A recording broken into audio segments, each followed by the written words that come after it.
Before we begin, make sure to subscribe to this channel, where we help you fall asleep while keeping your mind engaged. But be warned, whatever you do, don't stare into the dark lights. You may not like what you see. Keep your eyes shut, no matter what you hear or feel beneath your bed.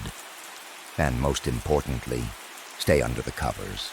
Now, tell us where you're listening from in the comments, and I just might tell a horrific story from your city next. Now, let's begin. The Door That Whispers. Liam had lived in his apartment for nearly 2 years, and in all that time, he had never paid much attention to the old wooden door at the end of the hallway. It was a peculiar door, to say the least. Its wood was dark and weathered, with deep grooves running through the grain, like scars left by years of neglect. When he moved in, the landlord had handed him the keys to everything, except that door. "Don't worry about it," the landlord had said with a slight smile, his eyes darting nervously toward the door. "No one goes in there. It's best if you don't ask." Liam had been curious, of course. He was the kind of person who liked to uncover the secrets hidden in every corner of life. But after a few casual attempts to pry into the history of that door, subtle questions to neighbors, the odd glance at the hallway when he passed, it became clear that no one had any answers. Everyone just ignored it. So over time, so did he. That is, until the whispering started. At first it was faint, almost inaudible, a soft murmur that slipped through the cracks of his bedroom door as he was about to drift off to sleep. It sounded like the wind, or maybe the pipes. He tried to dismiss it, telling himself it was just the old building settling. But the whispers didn't go away. They lingered, like an uncomfortable presence in the corner of his mind. And then, one night, it happened. "Liam, open the door." The voice was clear, and it was unmistakably calling his name. A chill ran down his spine, and he lay frozen in his bed, staring at the shadows dancing on his walls. His heart raced in his chest, thudding louder than ever before. He wanted to ignore it. He wanted to believe it was his imagination running wild. But deep down, he knew it was real. The voice, the whisper, it was as real as the chill that now filled his room. "Liam, open the door." The voice was more insistent now, like a command, one that seeped into his bones. He pulled the covers over his head, trying to drown it out, but it only grew louder. "Let me out." Liam felt a cold sweat break out on his skin. He could no longer ignore it. He had to find out what was happening. Maybe he was going crazy. Maybe the building was haunted.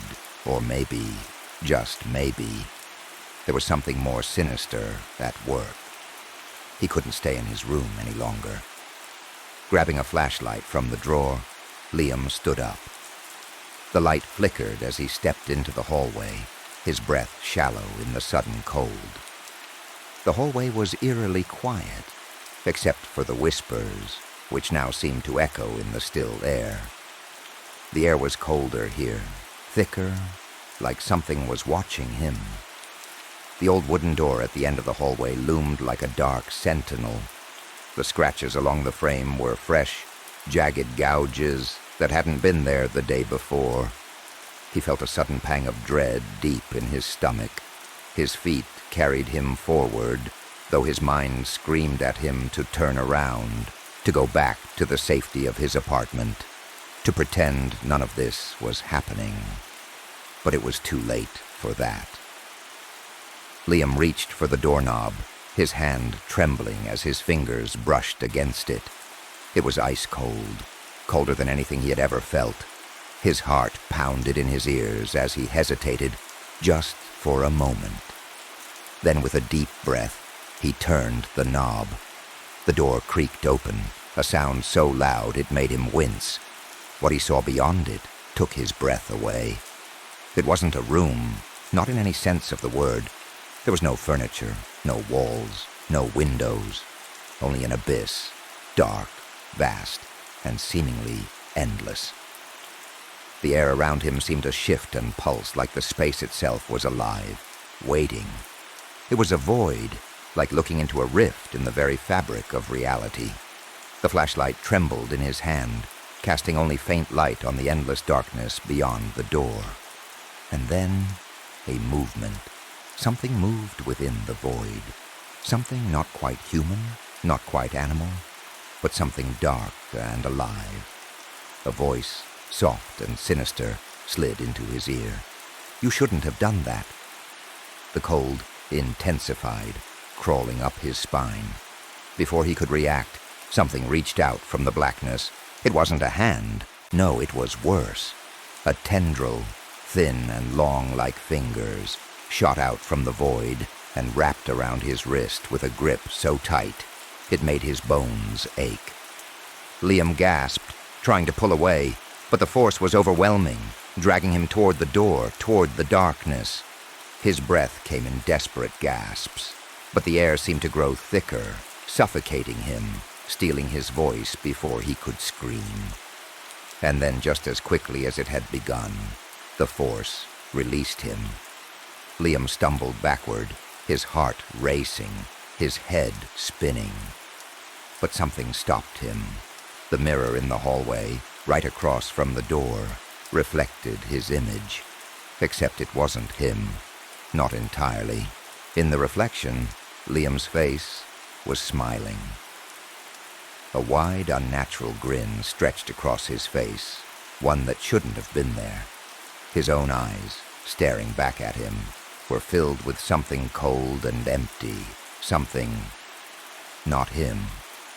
Before he could even process what he was seeing, the door slammed shut with a force that rattled the walls.